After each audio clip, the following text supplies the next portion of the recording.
বিসমিল্লাহির রহমানির রহিম।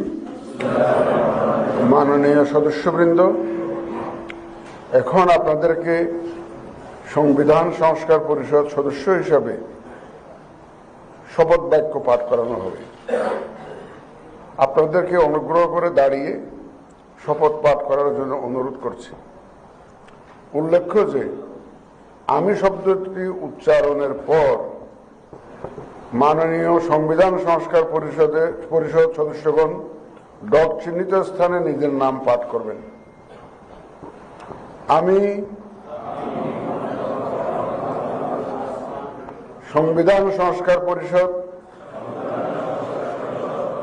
সদস্য হিসাবে সশ্রদ্ধ চিত্তে শপথ করিতেছি যে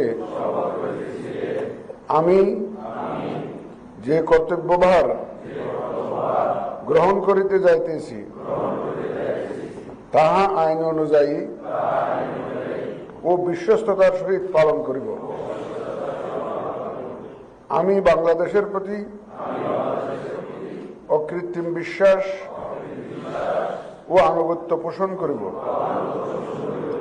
এবং পরিষদ সদস্যরূপে আমার কর্তব্য পালনকে ব্যক্তিগত স্বার্থের দ্বারা প্রভাবিত হইতে দিব না। ধন্যবাদ।